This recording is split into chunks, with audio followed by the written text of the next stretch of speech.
Hi friends, எல்லாருக்கும் வணக்கம். இப்போ பார்த்தீங்கன்னா என்ன செய்ய போகிறோம்னு பார்த்தீங்கன்னா வெண்சோளா கொழுக்கட்டை தான் செய்ய போகிறோம். ரொம்ப ஈஸிங்க. இந்த வெண்சோளத்தை நான் ஒரு டம்ளர் எடுத்து ஒரு 6 மணி நேரம் ஊற வச்சுருந்தேன்.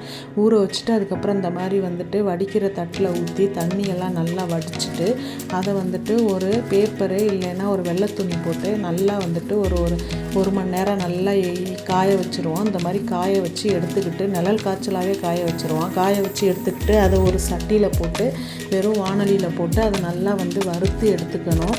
நல்லா வாசனை வரும். அந்த வாசனை வர்ற வரைக்கும் இந்த வெண்சோளத்தை வறுத்து எடுத்துக்கணும். இந்த வெண்சோளத்தில் நம்ம ரொட்டி செய்யலாம், அதுக்கப்புறம் பணியாரம் செய்யலாம், இந்த மாதிரி கொழுக்கட்டையும் செஞ்சு சாப்பிட்லாம். அவ்வளோ சூப்பராக இருக்கும் கொழுக்கட்டை. இப்போ பார்த்திங்கன்னா அதை நல்லா நான் வறுத்து எடுத்துக்கிட்டேன். அதுக்கப்புறம் ஒரு 2 கைப்பிடி அளவு பருப்பு, சிறுபருப்பு அதை எடுத்துக்கிட்டேன். அதையும் நல்லா வறுத்து எடுத்துக்குவோம். வாசனை வர்ற வரைக்கும், செவந்து வர்ற வரைக்கும் வறுத்து எடுத்துக்குவோம். இதை நல்லா அலசிட்டு கழுவிட்டு இதை ஒரு 10 நிமிஷம் ஊற வச்சுருவோம். ஊற வச்சதுக்கப்புறம் வேக வைப்போம். இப்போ பார்த்திங்கன்னா நம்ம வெண்சோளம் வறுத்து வச்சுருந்தோம் பாருங்கள். அது நல்லா ஆறுனதுக்கப்புறம் நம்ம மிக்ஸி சாரில் போட்டு நல்லா ஒரு சிறு ரவை பதத்துக்கு நல்லா உடச்சி எடுத்துக்குவோம். அப்போ தான் கொழுக்கட்டை நல்லாயிருக்கும். இந்த மாதிரி நல்லா உடச்சி எடுத்துக்கிட்டோம். அதுக்கப்புறம் பார்த்திங்கன்னா அதே வாணலியில் கழுவிட்டு நான் சிறுபருப்பு ஊற வச்சுருந்தேன் பார்த்திங்களா, ஒரு 10 நிமிஷம். அந்த பருப்பு அதில் போட்டு கொஞ்சம் தேவையான அளவு தண்ணி ஊற்றி மூழ்கிற அளவுக்கு தண்ணி ஊற்றிட்டு அதை நல்லா கொஞ்சம் வேக வச்சு எடுத்துக்குவோம்.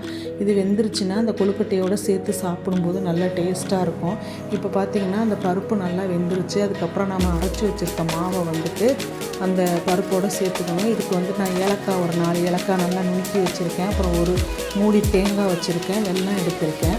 இப்போ பருப்பு நல்லா வெந்துருச்சு. அதுக்கப்புறம் நம்ம வெல்லம் அதில் சேர்த்துக்குவோம். நீங்கள் வெல்லத்தை நல்லா சும்மா கரைச்சிட்டு பாவு மாதிரி கரைச்சிட்டு கூட நீங்கள் ஊற்றி சேர்த்துக்கலாம். இதில் எனக்கு கல் இருக்காது, அதனால் நான் அப்படியே சேர்த்துக்கிட்டேன் வெல்லத்தை. இந்த வெல்லம் நல்லா கரையட்டும். கரைஞ்சி உருகினதுக்கப்புறம் நம்ம அந்த வெண்சோளத்துக்கு 1 டம்ளர் வெண்சோளத்துக்கு 1.5 டம்ளர் தண்ணி ஊற்றிக்கணும். ஏற்கனவே பருப்பு வேகிறதுக்கு ஒரு டம்ளர் தண்ணி ஊற்றி தான் வேக வச்சேன். அதனால் ஒரு 1/2 டம்ளர் மட்டும் தண்ணி எக்ஸ்ட்ரா விட்டுக்கிட்டு நம்ம நல்லா இந்த தண்ணி வெல்லம்லாம் நல்லா கரைஞ்சி கொதித்து வந்ததுக்கப்புறம் நம்ம எடுத்து வச்சுருக்கிற மாவு 1 டம்ளர் மாவு நல்லா அதில் போட்டு கிளறி எடுத்துக்குவோம். நல்லா கிளறினோட இந்த வெண்சோளம் என்ன பண்ணுவோன்னா அந்த தண்ணியை ஃபுல்லாக உறிஞ்சிட்டு நல்லா கெட்டியாக மாற ஆரம்பிக்கும். அந்த நேரத்தில் நம்ம ஏலக்காய் தூளை சேர்த்துக்குவோம். சேர்த்துட்டு நல்லா கிளறி நல்லா தண்ணியெல்லாம் உறிஞ்சி நல்லா கெட்டி பதத்துக்கு வர்ற வரைக்கும் நல்லா கிளறி எடுத்துக்குவோம். இதுக்கு தண்ணி கூட போயிடுச்சுன்னா கொழுக்கட்டை பிடிக்க வராது. தண்ணி அளவு மட்டும் கரெக்டாக பார்த்து செக் பண்ணி வச்சுக்கோங்க. 1 டம்ளருக்கு 1.5 டம்ளர் தண்ணி இருந்தால் போதும். இப்போ பார்த்திங்கன்னா நெய் விட்டுக்குவோம். அது கூட வாசனைக்கு நல்லாயிருக்கும். இப்போ பாருங்கள், நல்லா இந்த மாதிரி கிண்டி கிளறி எடுத்தாச்சு. இது நல்லா ஆற வச்சுருவோம். ஆறுனதுக்கப்புறம் கொழுக்கட்டை பிடிப்போம். ஆறிடுச்சு. இப்போ பார்த்திங்கன்னா அது கூட நம்ம திரி வச்சுருக்கிற தேங்காய் எடுத்து கொட்டி நல்லா மிக்ஸ் பண்ணி எடுத்துக்குவோம். நீங்கள் தண்ணியிலே கொஞ்சம் உப்பு சேர்த்துக்கோங்க. ஏன்னா இதுக்கு தேவையான அளவு உப்பு கொஞ்சம் போட்டுக்கிட்டிங்கன்னா தான் நல்லாயிருக்கும் டேஸ்ட்டு. நம்ம பாசி பருப்பு வேக வைக்கிறோம் பாருங்கள், அந்த ஸ்டேஜில் கொஞ்சம் உப்பு சேர்த்துக்கோங்க. அப்போ பார்த்திங்கன்னா நல்லா ஆறிடுச்சு. தேங்காயெல்லாம் கிளறி எடுத்ததுக்கப்புறம் நம்ம இட்லி சட்டியில் தண்ணி கொதிக்க வச்சுருவோம் கொழுக்கட்டைக்கு. இப்போ பார்த்திங்கன்னா ஆவியில் வேக வைக்கிற அந்த தட்டில் தான் மேலாக வெள்ளை துணியை போட்டுட்டு அது மேலே நான் கொழுக்கட்டை பிடிச்சி வைக்கிறேன்.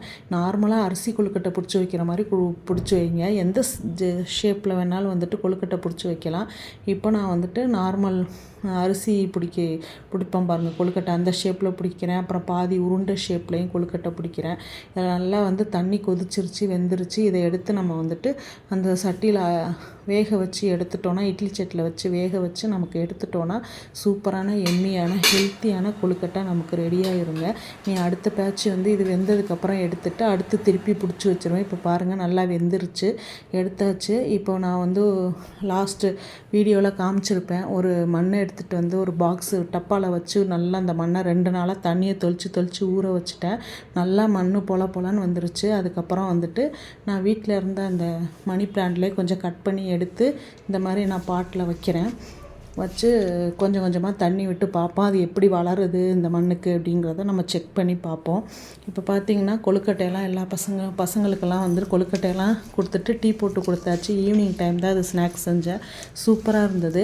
நீங்களே இந்த மாதிரி வந்துட்டு ஹெல்த்தியாக பசங்களுக்கு பெரியவங்களுக்கு எல்லாருக்கும் செஞ்சு கொடுங்க. ரொம்ப ரொம்ப நல்லது நமக்கு வந்துட்டு இந்த சிறுதானியத்தில் கொழுக்கட்டை செஞ்சு சாப்பிட்றது. Thanks for watching friends. Please subscribe and like, share. Thank you friends.